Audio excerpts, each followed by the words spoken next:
नमस्कार दोस्तों अगर आपको राजस्थान रॉयल्स और रॉयल चैलेंजर्स बेंगलुरु के बीच खेला गया आईपीएल 2024 का 19वां और एक और सबसे रोमांचक महामुकाबला पसंद आया हो तो इस वीडियो को आप एक लाइक जरूर करें।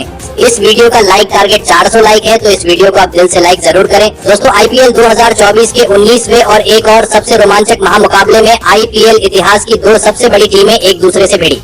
इस बार संजू सैमसन की राजस्थान रॉयल्स के सामने फाफ डू प्लेसिस की रॉयल चैलेंजर्स बेंगलुरु की टीम खड़ी थी। इस रोंगटे खड़े कर देने वाले महामुकाबले में राजस्थान के कप्तान संजू सैमसन ने टॉस जीता और पहले गेंदबाजी का फैसला लिया और बेंगलुरु की टीम को पहले बल्लेबाजी के लिए आमंत्रित किया। उसके बाद रनों की बारिश करने के इरादे से बेंगलुरु के दो दिग्गज ओपनर बल्लेबाज मैदान में उतरे। अब तक इस साल सबसे ज्यादा रन बनाने वाले विराट कोहली और बेंगलुरु के कप्तान फाफ डू प्लेसिस के कंधों पर इस महामुकाबले में अपनी टीम को एक विस्फोटक ओपनिंग शुरुआत दिलाने की बड़ी जिम्मेदारी थी और इस बेंगलुरु की ओपनिंग जोड़ी ने मैदान में उतरते ही राजस्थान की खतरनाक तेज गेंदबाजी के सामने लाजवाब बल्लेबाजी करके दिखाई। खास करके विराट कोहली इस मुकाबले में बेहतरीन फॉर्म में नजर आ रहे थे। पारी के दूसरे ओवर में गेंदबाजी पर आए नांद्रे बर्गर को विराट कोहली ने दो शानदार चौके लगा दिए थे, तो वही दूसरे छोर से कप्तान फाफ डू प्लेसिस भी उनका साथ बखूबी निभा रहे थे। देखते ही देखते दोनों के बीच 50 रनों की शानदार ओपनिंग साझेदारी भी पूरी हो गई। विराट कोहली का ये गजब का प्रदर्शन अब राजस्थान की गेंदबाजी को दबाव में डाल रहा था।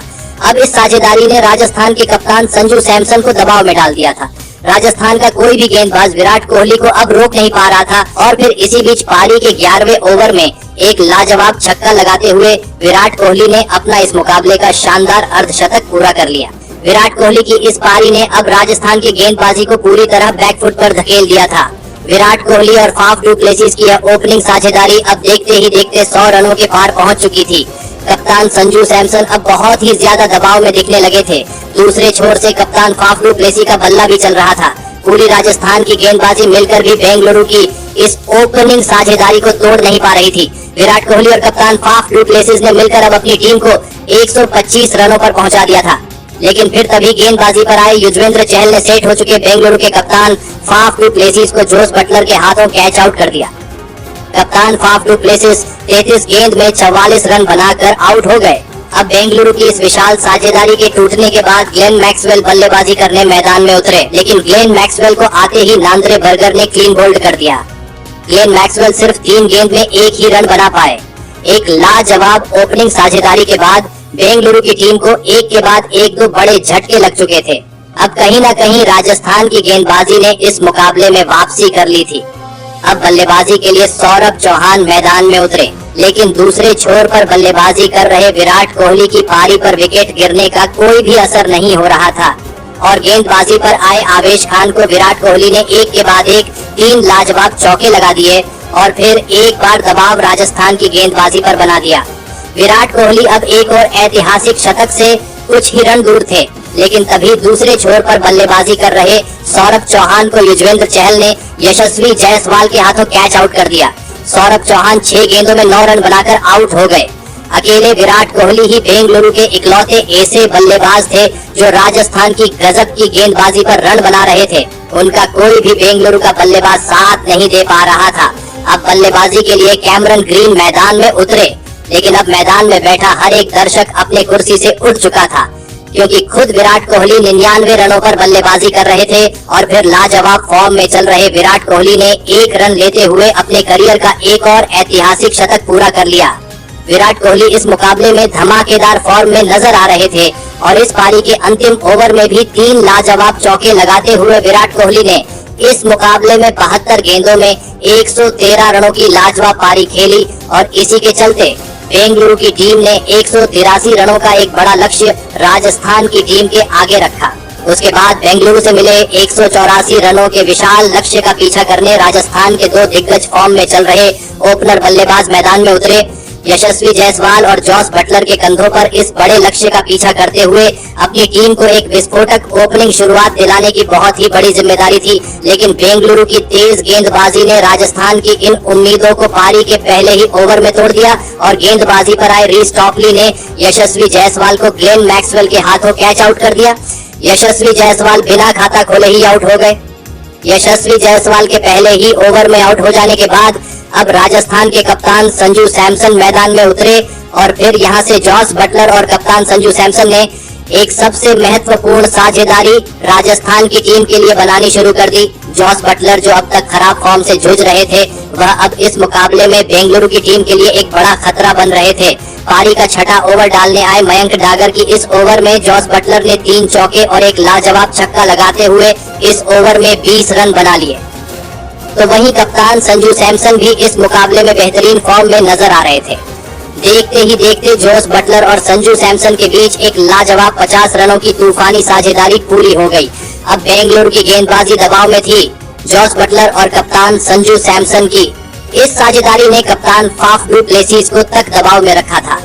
इस राजस्थान की खतरनाक साझेदारी को तोड़ने के लिए कप्तान फाफ डू प्लेसिस और विराट कोहली अपनी पूरी जी जान लगा रहे थे, लेकिन यह साझेदारी अब धीरे धीरे और भी ज्यादा मजबूत होती जा रही थी। और फिर इसी बीच लाजवाब बल्लेबाजी कर रहे जॉस बटलर ने अपना इस मुकाबले का लाजवाब अर्धशतक पूरा कर लिया। तो वही पारी के 11वें ओवर में गेंदबाजी पर आए मयंक डागर को राजस्थान के कप्तान संजू सैमसन ने 2 चौके और एक लाजवाब छक्का लगाते हुए कप्तान संजू सैमसन ने खुद का भी इस मुकाबले में धमाकेदार अर्धशतक पूरा कर लिया। तो वही दोनों की इस मुकाबले में 100 रनों की विशाल साझेदारी भी पूरी हो गई। अब बेंगलुरु के हाथ से यह मुकाबला निकल रहा था। विराट कोहली अपने टीम की गेंदबाजी से बहुत ही ज्यादा निराश दिखने लगे थे। संजू सैमसन और जॉस बटलर की इस जोड़ी को रोकने का कोई भी रास्ता अब बेंगलुरु की गेंदबाजी को नहीं दिख रहा था। दोनों ही खिलाड़ी रुकने को तैयार नहीं थे। अब इन दोनों के बीच चल रही यह साझेदारी इस साल की सबसे बड़ी साझेदारी बन चुकी थी। अब राजस्थान को आखिरी 6 ओवरों में जीत के लिए 39 रन चाहिए थे। अब यहाँ से कोई करिश्मा ही बेंगलुरु की टीम को इस मुकाबले में जीता सकता था। कप्तान संजू सैमसन और जॉस बटलर ने मिलकर अब अपनी टीम को 148 रनों पर पहुंचा दिया था, लेकिन फिर तभी गेंदबाजी पर आए मोहम्मद सिराज ने गजब की बल्लेबाजी कर रहे राजस्थान के कप्तान संजू सैमसन को यश दयाल के हाथों कैच आउट कर दिया। कप्तान संजू सैमसन 42 गेंदों में 69 रनों की शानदार पारी खेलकर आउट हो गए। संजू सैमसन और जॉस बटलर की इस विशाल साझेदारी के टूटने के बाद अब बेंगलुरु की गेंदबाजी के पास वापसी करने का एक सुनहरा मौका था, लेकिन अब बल्लेबाजी के लिए गजब के फॉर्म में चल रहे रियान पराग मैदान में उतरे। लेकिन रियान पराग को भी आते ही यश दयाल ने विराट कोहली के हाथों कैच आउट कर दिया। रियान पराग इस मुकाबले में 4 गेंद में सिर्फ 4 रन बनाकर आउट हो गए। एक विस्फोटक साझेदारी के बाद राजस्थान की टीम ने अब अपने 2 बड़े बल्लेबाजों को खो दिया था। अब बल्लेबाजी के लिए ध्रुव जुरैल को भेजा गया, लेकिन जॉस बटलर नाम का एक बड़ा खतरा बेंगलुरु के लिए अभी भी इस मैदान में मौजूद था। लेकिन दूसरे छोर पर बल्लेबाजी के लिए आए नए बल्लेबाज ध्रुव जुरैल को इसी बीच रीस टॉपली ने दिनेश कार्तिक के हाथों कैच आउट कर दिया। ध्रुव जुरैल 3 गेंद में बस 2 रन बनाकर आउट हो गए। अब देखते ही देखते राजस्थान का चौथा बड़ा विकेट गिर चुका था, लेकिन फिर भी दबाव अभी भी बेंगलुरु की गेंदबाजी पर साफ दिख रहा था। अब बल्लेबाजी के लिए सिमरन हेटमायर मैदान में उतरे और सिमरन हेटमायर ने आते ही एक शानदार चौका लगा दिया। अब राजस्थान को जीत के लिए आखिरी 3 ओवरों में 14 रनों की जरूरत थी, लेकिन अब जॉस बटलर भी अपने शतक के बहुत ही नजदीक पहुंच चुके थे। अब देखना रोमांचक होने वाला था कि क्या जॉस बटलर भी अपना शतक पूरा कर पाएंगे या फिर नहीं। अब जीत के लिए